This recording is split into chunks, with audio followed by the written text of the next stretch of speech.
ಕೇಂದ್ರ ಸರ್ಕಾರದ ಕ್ಯಾಬಿನೆಟ್ನಲ್ಲಿ ಪ್ರಧಾನಿ ನರೇಂದ್ರ ಮೋದಿ ಅವರ ನೇತೃತ್ವದಲ್ಲಿ ಈ ದೇಶದಲ್ಲಿ ಒಂದೇ ದೇಶ ಒಂದೇ ಚುನಾವಣೆ, ಒನ್ ನೇಷನ್ ಒನ್ ಎಲೆಕ್ಷನ್ ಅಂತಕ್ಕಂಥ ಯೋಜನೆಯನ್ನು ಜಾರಿಗೆ ತರಲಿಕ್ಕೆ ಸಚಿವ ಸಂಪುಟ ಅನುಮತಿ ನೀಡಿರುವಂಥದ್ದನ್ನು ನಾನು ಸ್ವಾಗತ ಮಾಡ್ತೇನೆ.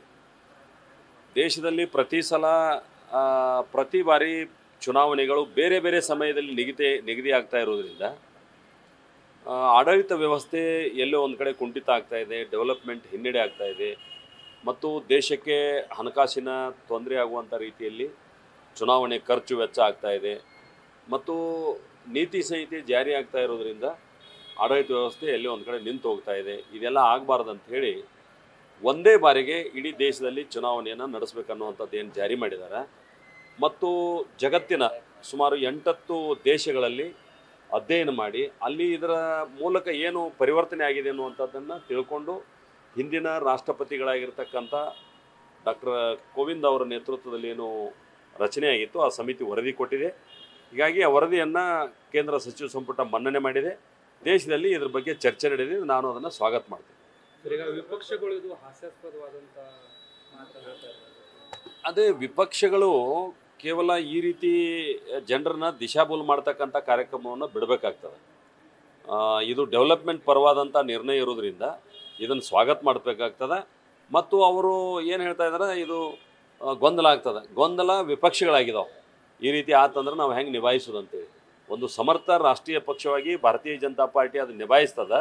ನಾವು ಹೆಂಗೆ ನಿಭಾಯಿಸೋದು ಅಂತ ಅವ್ರು ಗೊಂದಲಕ್ಕೊಳಗಾಗ್ಯಾರ. ಹೀಗಾಗಿ ಅವ್ರು ಏನು ಹೇಳ್ತಾ ಇದ್ದಾರೆ, ಜನರು ಗೊಂದಲಕ್ಕೊಳಗಾಗಿದ್ದಾರೆ ಅಂತೇಳಿ.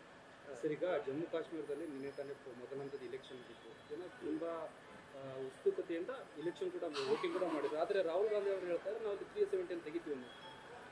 ಇಲ್ಲ, ಒಂದು ದೇಶದಲ್ಲಿ ನಾವು ಮೊದಲಿಂದ ಹೋರಾಟ ಮಾಡ್ತಿದ್ವಿ. 370ನೇ ವಿಧಿಯನ್ನು ರದ್ದು ಮಾಡಬೇಕು, ಒಂದೇ ದೇಶ ಒಂದೇ ಧ್ವಜ ಒಬ್ಬರೇ ಪ್ರಧಾನಿ ಅಂತಕ್ಕಂಥದ್ದು ನಮ್ಮ ಹೋರಾಟ ಇತ್ತು. ಅದನ್ನು ರದ್ದು ಮಾಡಿದ್ದೀವಿ. ಕಾಶ್ಮೀರ ಕಣಿವೆಯಲ್ಲಿ ಅನೇಕ ಯುವಕರನ್ನು ದಾರಿ ತಪ್ಪಿಸ್ತಕ್ಕಂಥ ಕೆಲಸವನ್ನು ಇವತ್ತು ಸನ್ಮಾನ್ಯ ಮೋದಿ ಅವರು ಹೇಳಿದ್ದಾರೆ. ಕೇವಲ 3 ಕುಟುಂಬಗಳು ಆ ಜನರನ್ನು ದಾರಿ ತಪ್ಪಿಸ್ತಾ ಇದ್ರು, ಅವ್ರ ಮಕ್ಕಳನ್ನು ವಿದೇಶದಲ್ಲಿ ವ್ಯಾಸಂಗ ಮಾಡಿಸ್ತಾ ಇದ್ರು. ಹೀಗಾಗಿ ನಾವು ಅದನ್ನು ರದ್ದು ಮಾಡಿರೋದ್ರಿಂದ ಇವತ್ತು ಭಯೋತ್ಪಾದನೆ ಹತೋಟಿಗೆ ಬಂದಿದೆ ಮತ್ತು ಶಾಂತಿ ಸುವ್ಯವಸ್ಥೆ ಆಗಿದೆ. ಹೀಗಾಗಿ ಈ ರಾಹುಲ್ ಗಾಂಧಿಯವರು ಈ ಎಲ್ಲ ಸ್ಥಿತಿಗತಿಗಳನ್ನು ಅಧ್ಯಯನ ಮಾಡಿ ದೇಶದ ಒಬ್ಬ ಪ್ರಬುದ್ಧ ವಿರೋಧ ಪಕ್ಷದ ನಾಯಕರಾಗಿ ಅವರು ವರ್ತನೆ ಮಾಡಬೇಕು. ಈ ರೀತಿ ಹುಡುಗಾಟಿಕೆಯಿಂದ ಅವ್ರು ಹೇಳ್ತಕ್ಕಂಥದ್ದು ವಿರೋಧ ಪಕ್ಷದ ನಾಯಕರಿಗೆ ಶೋಭೆ ತರುವಂಥದ್ದಲ್ಲ ಅಂಥೇಳಿ ನಿಮ್ಮ ಮೂಲಕ ನಾನು ಹೇಳಲಿಕ್ಕೆ ಬಯಸ್ತಾ ಇದ್ದೀನಿ. ನಿನ್ನೆ ತಾನೇ ಒಂದು ಗೋಕಾಕ್ ಸೊಸೈಟಿಯಲ್ಲಿ ದೊಡ್ಡ ಬಳಕೆ ಬಂದಿದೆ. ಒಂದು ಸಹಕಾರಿ ಸಂಸ್ಥೆಗಳು ಭಾಳ ದೊಡ್ಡ ಪ್ರಮಾಣದಲ್ಲಿ ಸ್ಥಾಪನೆಯಾಗಿ ಆರ್ಥಿಕ ಗಟ್ಟಿತನವನ್ನು ಇವತ್ತು ತೋರಿಸ್ಕೊಟ್ಟಿದ್ದಾವೆ ಭಾಳಷ್ಟು ಗ್ರಾಮೀಣ ಪ್ರದೇಶದಲ್ಲಿ. ಯಾರೋ ಒಬ್ಬರು ಇಬ್ಬರು ಎಲ್ಲೋ ತಪ್ಪು ಮಾಡಿದ್ರೆ ಅಂಥೇಳಿ ಇಡೀ ಸಹಕಾರಿ ವ್ಯವಸ್ಥೆಯನ್ನು ಪ್ರಶ್ನೆ ಮಾಡ್ತಕ್ಕಂಥದ್ದು ಆಗಬಾರ್ದು. ಯಾರು ತಪ್ಪು ಮಾಡಿದಾರಲ್ಲ ಅವ್ರ ಮೇಲೆ ಶಿಕ್ಷೆ ಆಗಬೇಕು, ಅದು ಮರು ವಸೂಲಿನೂ ಆಗಬೇಕಾಗ್ತದೆ. ಹೀಗಾಗಿ ಕೋಆಪ್ರೇಟಿವ್ ಮೂಮೆಂಟ್ಗೆ ಧಕ್ಕೆ ಬರದಾರ ರೀತಿಯೊಳಗೆ ನಾವೆಲ್ಲರೂ ನಮ್ಮ ನಡವಳಿಯನ್ನು ಬದಲಾಯಿಸ್ಕೊಳ್ಬೇಕಾಗ್ತದೆ ಅಂತ ನನಗೆ ಹೇಳಲಿಕ್ಕೆ ನಾನು ಬಯಸ್ತೇನೆ. ಯಾಕಂದರೆ ಬೆಳಗಾವಿ ಜಿಲ್ಲೆ ಇವತ್ತು ಆರ್ಥಿಕವಾಗಿ ಇಷ್ಟು ದೊಡ್ಡ ಪ್ರಮಾಣದ ಬಲಾಢ್ಯಾಗಿ ಬೆಳೀಲಿಕ್ಕೆ ಸಹಕಾರಿ ಸಹಕಾರಿ ಕೊಡುಗೆ ಭಾಳ ದೊಡ್ಡ ಪ್ರಮಾಣದ.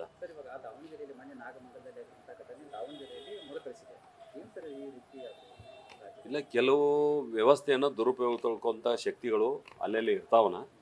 ಇಂಥ ಸಂದರ್ಭದಲ್ಲಿ ಅವರು ಹೊರಗೆ ಬರ್ತಾರೆ.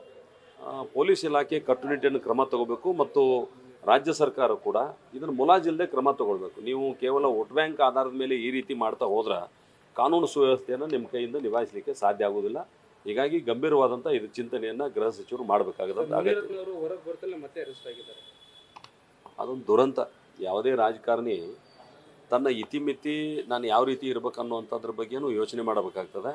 ಹೀಗಾಗಿ ಈ ಪ್ರಕರಣ ಇವತ್ತು ತನಿಖೆ ಹಂತದೊಳಗಿರೋದ್ರಿಂದ ಆರೋಪನೂ ಸಾಬೀತಾಗಲಾರ್ದನ ನಾವು ಯಾರ ಬಗ್ಗೆ ಏನೂ ಮಾತಾಡೋಕ್ಕಾಗೋದಿಲ್ಲ. ಆದರೂ ರಾಜಕಾರಣ ಕ್ಷೇತ್ರದಾಗಿರ್ತಕ್ಕಂಥ ನಾವೆಲ್ಲ ಸೀತೆಯಷ್ಟೇ ಪವಿತ್ರ ಇರಬೇಕಾದಂಥ ಅಗತ್ಯ ಇದೆ ಅಂತೇಳಿ ಮಾತ್ರ ಹೇಳಲಿಕ್ಕೆ ನಾನು ಬಯಸ್ತೇನೆ.